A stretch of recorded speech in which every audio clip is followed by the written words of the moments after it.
Hello बच्चों, welcome to AITS discussion series. तो आज इसमें हम लोग क्वेश्चन देख रहे हैं। फिजिकल केमिस्ट्री आयनिक इक्विलिब्रियम का क्वेश्चन है। How many ml of 0.1 molar NaOH is added to 60 ml of 0.15 molar H3PO4 and pKa1, pKa2 and pKa3 of H3PO4 are given 3, 8 and 13 so that pH of resulting solution would be 8.3। तो actually आपको H3PO4 का solution दिया है 60 ml 0.15 molar. इसमें NaOH add करते जा रहे हैं जिसकी कंसंट्रेशन 0.1 मोलर है। तो ऑब्वियसली एसिड है H3PO4। अगर आप इसमें NaOH ऐड करते जाएंगे तो इसकी pH इंक्रीज होती जाएगी। तो उसने बोला है कि कितने ml NaOH ऐड किया जाए इस H3PO4 के अंदर जिससे कि रिजल्टिंग सॉल्यूशन की pH 8.3 हो जाए। तो चलिए सबसे पहले देख लेते हैं कि मेरे पास मिलीमोल कितने हैं H3PO4 के। H3PO4 के मिलीमोल्स हैं, मोलैरिटी 0.15 इंटू वॉल्यूम 60 ml 9। मेरे पास 9 मिलीमोल हैं H3PO4 के। अब इस H3PO4 में जब हम NaOH ऐड करेंगे तो रिएक्शन होगी और हमें सॉल्ट मिलेगा NaH2PO4 प्लस H2O। सपोज कर लेते हैं कि पहला इक्विवेलेंट पॉइंट आ गया, तो आपके पास 9 मिलीमोल H3PO4 है। तो पहले इक्विवेलेंट पॉइंट के लिए NaOH के भी 9 मिलीमोल ऐड करने पड़ेंगे जिससे कि 9 मिलीमोल H3PO4 कंप्लीटली ख़त्म हो जाए। 9 मिलीमोल NaOH यूज़ हो गया और 9 मिलीमोल NaH2PO4 मिल गया। जब H3PO4 कंप्लीटली ख़त्म हो जाएगा तो उसी को हम लोग बोलेंगे फर्स्ट इक्विवेलेंस पॉइंट। तो चेक करते हैं फर्स्ट इक्विवेलेंस पॉइंट पर pH क्या होगी। तो फर्स्ट इक्विवेलेंस पॉइंट पर आपके पास है NaH2PO4 और NaH2PO4 की pH निकालते हैं pKa1 प्लस pKa2/2 से। तो pKa1 मुझे दिया है क्वेश्चन में 3, pKa2 दिया है 8/2, तो ये आ रहा है 5.5। इसका मतलब फर्स्ट इक्विवेलेंस पॉइंट पर pH 5.5 आ रही है, तो ऑब्वियसली NaOH और ऐड किया गया होगा क्योंकि हमें pH 8.3 रखनी है।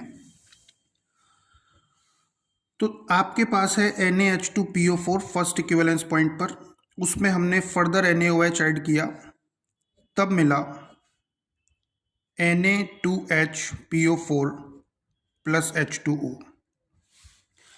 You have 9 millimoles of NaH2PO4। अब अगर हम ये मान लेते हैं कि सेकंड इक्विवेलेंस पॉइंट आ गया, तो सेकंड इक्विवेलेंस पॉइंट पर NaH2PO4 कंप्लीटली ख़त्म हो जाएगा। सॉल्यूशन में सिर्फ बचेगा Na2HPO4 और Na2HPO4 की pH होगी pKa2 plus pKa3/2, that is 8 plus 13/2। तो इससे आप लोग देख रहे हैं 21/2 10.5। ये pH ज़्यादा आ रही है, मुझे उतना NaOH ऐड करना है जिससे कि pH 8.3 रहे। इसका मतलब सेकंड इक्विवेलेंस पॉइंट अभी नहीं आया है, सेकंड इक्विवेलेंस पॉइंट से पहले की ही बात हो रही है। तो मान लेते हैं x मिलीमोल NaOH आपने ऐड कर दिया after first equivalence point. First equivalence point आ चुका है, उसके बाद आपने x मिलीमोल NaOH ऐड किया, तो after reaction 9 minus x millimoles NaH2PO4 के बचे, x millimoles of NaOH is consumed and x millimoles of Na2HPO4 हमें मिल रहे हैं। तो सॉल्यूशन में मेरे पास है NaH2PO4 और Na2HPO4। ये एक एसिडिक बफर होता है। तो इस एसिडिक बफर जिसमें मेरे पास NaH2PO4 है, मिलीमोल्स हैं 9-X, और मेरे पास है Na2HPO4, मिलीमोल्स हैं X। तो इसकी pH होगी, इस बफर की pH होगी pKa2 plus log concentration of salt, जो सॉल्ट बन रहा है। अब इस रिएक्शन में ये एसिड की तरह बिहेव कर रहा है क्योंकि ये बेस से रिएक्शन कर रहा है और ये एक सॉल्ट बन रहा है। तो सॉल्ट की concentration x millimole upon volume, acid की concentration 9-X millimoles upon volume. और ये जो बफर है, इस बफर की pH का फॉर्मूला के अंदर हम लोग pKa2 यूज करते हैं H3PO4 का। लॉग के अंदर कंसंट्रेशन ऑफ सॉल्ट जो बन रहा है x अपॉन v वॉल्यूम मान लेते हैं, और 9-X, और यहाँ भी सॉल्यूशन का v वॉल्यूम होगा, तो v से तो v कैंसिल हो गया। pH हमें दे रखी है, हमें pH 8.3 रखनी है, pKa2 की वैल्यू 8 दे रखी है, log base 10 x upon 9-X। इधर ये 0.3 बचेगा, तो 0.3 is equal to log base 10 x upon 9-X। 0.3 हमें क्वेश्चन में गिवन है कि 0.3 log 2 की वैल्यू है, तो मैं इसको रिप्लेस कर सकता हूँ log 2 is equal to log x upon 9-X। अगर आप इसको कंपेयर करते हो तो x अपॉन 9-X की वैल्यू 2 आ रही है। इससे अगर आप x की वैल्यू निकालोगे तो वो निकल कर आएगी 6। इसका मतलब फर्स्ट इक्विवेलेंस